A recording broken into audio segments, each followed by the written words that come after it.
Maraknya perundungan di sekolah dalam beberapa pekan terakhir membuat orang tua cemas. Bahkan sejumlah pihak bertanya masih amankah sekolah sebagai tempat pendidikan.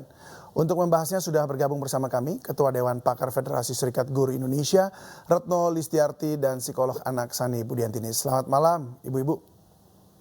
Selamat malam. Selamat malam. Selamat malam. Baik, saya mau ke Mbak Retno dulu nih ya. Mbak Retno, ini betul masih amankah sekolah ini? Karena kalau dilihat tadi persentasenya saja, yang SMP saja lebih besar tingkat bullying dan perundungan ini dibandingkan yang SMA begitu.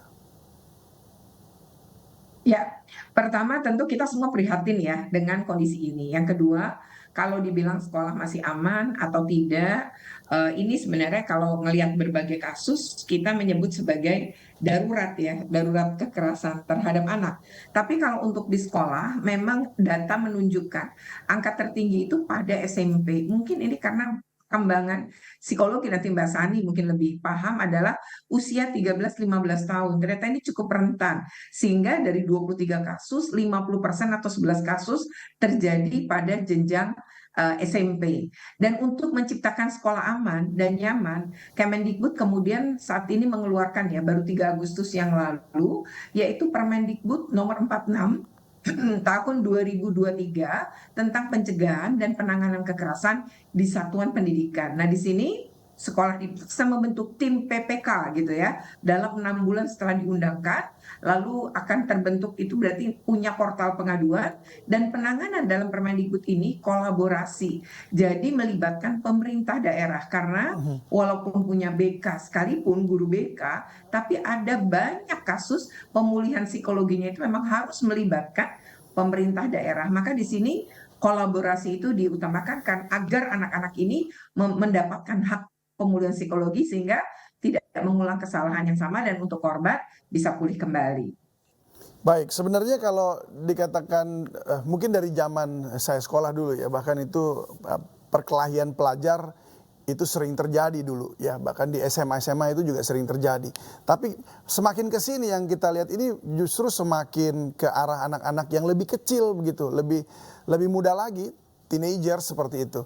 Nah, mungkin saya ke Bu Sani. Ini apa yang membuat anak-anak ini menjadi seperti apa ya, garang begitu di sekolah? Iya, tadi saya setuju juga ya dengan Mbak Retno mengatakan bahwa usia 13 sampai 15 tahun itu adalah usia middle teen ya, di mana anak itu sudah memasuki remaja tengah, di mana pergelutan di dalam dirinya itu juga cukup besar. Ingin mengaktualisasikan diri, sekaligus juga dia ada kebingungan dari perubahan dari fisiknya, psikisnya. Kadang-kadang juga dia mendapatkan juga tekanan atau stres dari tuntutan akademisnya gitu ya. Tontonannya juga kadang-kadang tidak tersaring gitu ya, mana yang itu kekerasan dan tidak. Dan karena apa? Karena rasa ingin tahu di anak middle teen itu sungguh luar biasa besarnya, sehingga semua istilahnya seluruh dunia itu berada dalam pikirannya, dan ini membuat mereka juga kadang-kadang stres sendiri, bingung dan lain sebagainya. Nah, ini menimbulkan adanya perlu kemampuan untuk menyalurkan emosi ketika dia marah, ketika dia sedih, ketika dia bingung, ketika dia stres. Nah, kadang-kadang hal ini mandek di situ. Nah, sehingga dia tidak tahu lagi bagaimana cara menyalurkan emosinya. Nah, akhirnya dia melakukan juga hal-hal yang sifatnya yang seperti apa yang dia tonton, ya kan? Ketika dia menonton kekerasan, dia akan melakukan kekerasan. Apabila dia melihat kesadisan gitu ya, akhirnya dia juga melakukan hal yang sama. Nah, ini juga karena menurut saya proses kematangan anak remaja juga masih dalam prosesnya ya, jadi belum matang begitu. Nah, disinilah kalau kita lihat kenapa orang tua juga harus hadir dalam mendampingi proses kematangan mereka. Nah, kalau pertanyaannya kenapa maju nih dari dulu SMA, sekarang SMP atau bahkan SD, ya karena sekarang ini di era digital semua orang bisa mengakses manapun, apapun gitu ya, dan bahkan anak kecil pun sudah bisa melihat hal-hal yang mestinya tidak dia tonton misalnya. Dan dengan mungkin adanya kesempatan dan kurangnya pengawasan atau pendampingan, hal ini juga akhirnya membentuk kepribadian mereka, yang akhirnya juga membentuk perilaku mereka, yang akhirnya cenderung misalnya menjadikan kekerasan itu sebagai pelampiasan atau penyaluran emosi negatifnya begitu.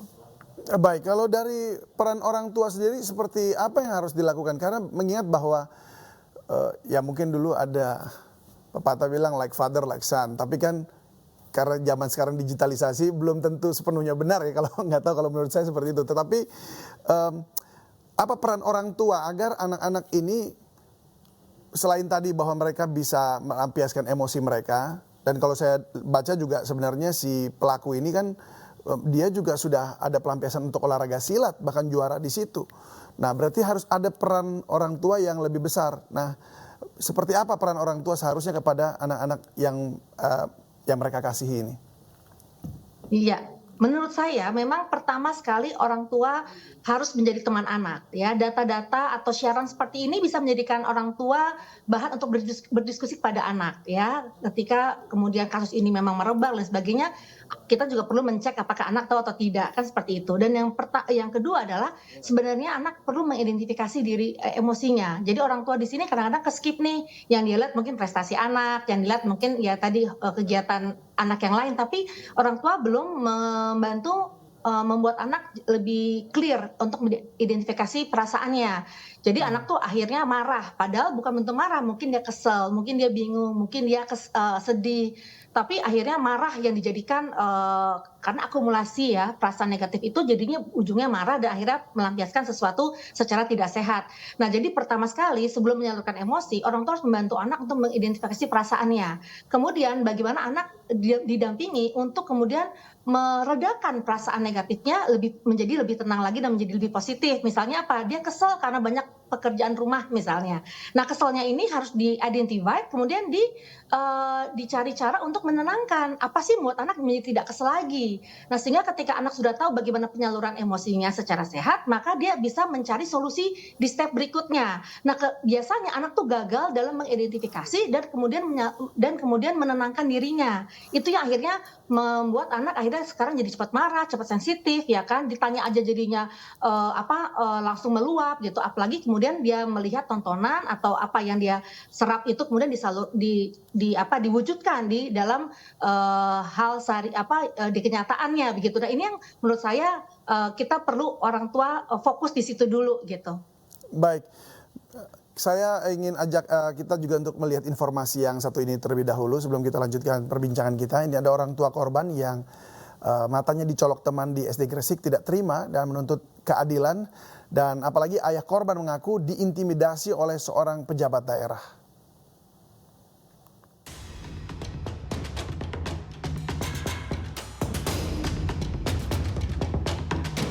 Camat Menganti, Kabupaten Gresik, Hendriawan Susilo, membantah mengintimidasi ayah siswi SD yang diduga menjadi korban matanya dicolok tusuk bakso.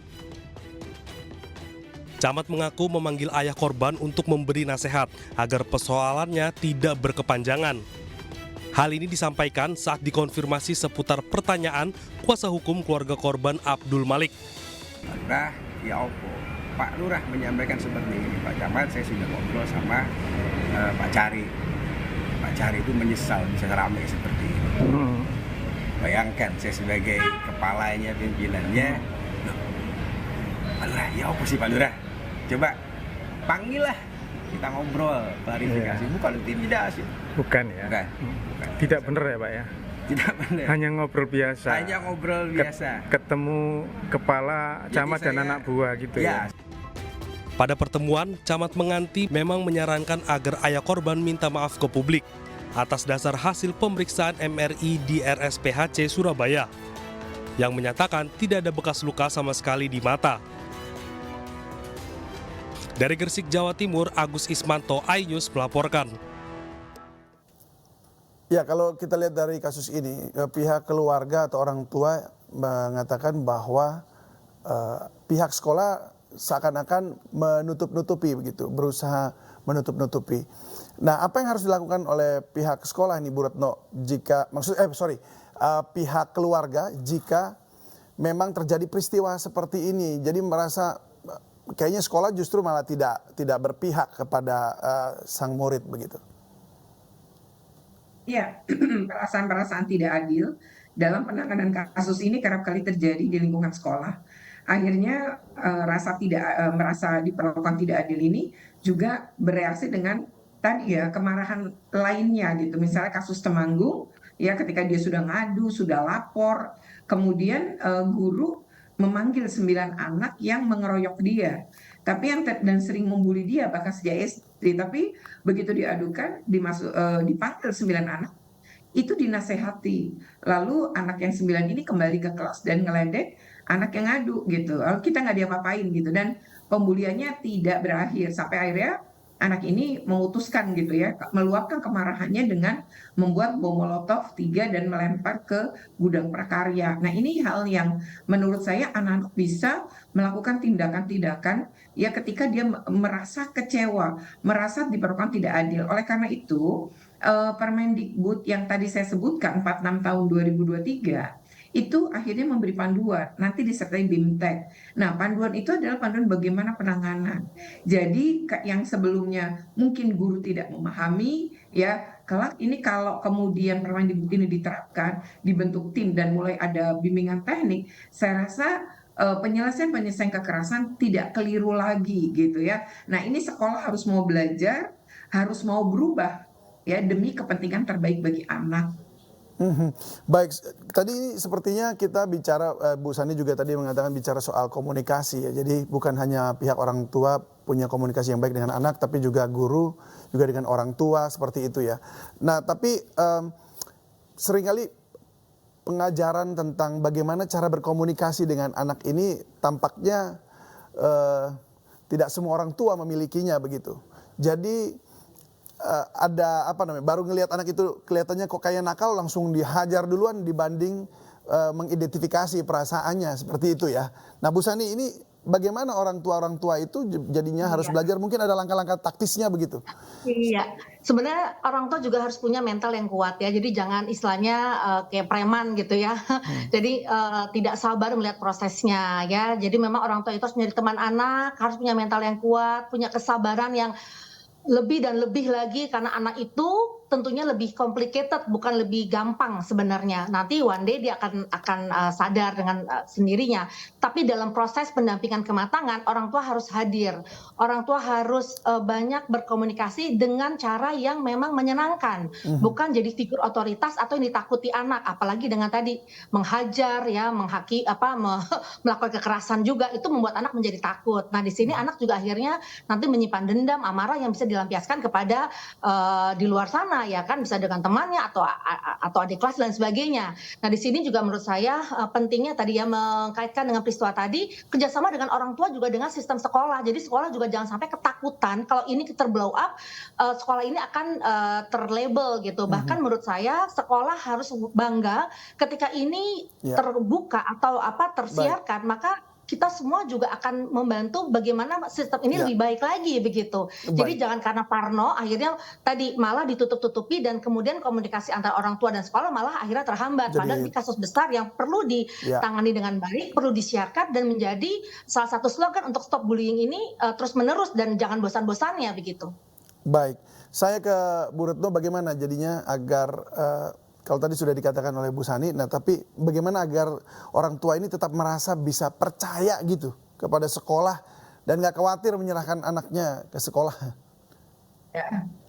Sebenarnya yang tadi perintah dari Permendikbud itu ada tim PPK. Nah, tim PPK ini sebenarnya kolaborasi antara perwakilan guru dan perwakilan orang tua. Jadi orang tua dilibatkan juga dalam penanganan dan pencegahan kekerasan di satuan pendidikan. Saya rasa ini sesuatu yang patut diapresiasi ya, karena orang tua mulai terlibat.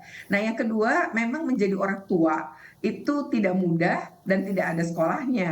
Tapi orang tua harus punya kesadaran gimana mau belajar terus nih menjadi orang tua yang baik. Nah, sebenarnya orang tua maupun guru itu adalah orang dewasa ya di sekitar anak, yang sebenarnya dia berbuat perilaku apa, anak-anak tuh belajar loh dari perilaku itu. Jadi anak akan mencontoh karena dia belajar gitu dari apa yang dilakukan orang dewasa. Nah, orang dewasa di sekitar anak memang kerap kali merespon perilaku tidak pas seorang anak itu dengan cara-cara tadi, emosi gitu ya. Lalu banyak sekali yang ngomong bahwa memukul itu karena kami sayang kamu gitu. Yang diingat sebenarnya bukan sayangnya, tapi pukulannya dan rasa sakitnya gitu. Nah, ini yang kesadaran pengasuhan positif di antara pihak rumah ya, di keluarga dengan sekolah yang melakukan disiplin positif tanpa kekerasan ya, ini saya rasa harus dibangun gitu ya, sehingga sekolah itu akan menjadi tempat yang aman dan nyaman, dan orang tua tidak ragu ya Baik. menitipkan, apalagi ketika orang tua dilibatkan misalnya Ya. dalam tim PPK itu kan berarti juga membangun kepercayaan kepada pihak sekolah. Baik, jadi intinya memang pihak keluarga harus belajar, anak-anak juga harus percaya juga kepada sekolahnya, dan sekolah juga kemudian juga bertanggung jawab begitu ya untuk mendidik dalam pendidikan yang benar secara tawakal begitu, dan saya rasa itu akan jadi baik buat Indonesia ke depannya. Baik, terima kasih Bu Retno sudah berbagi bersama kami, Bu Sani, terima kasih banyak dan salam sehat selalu.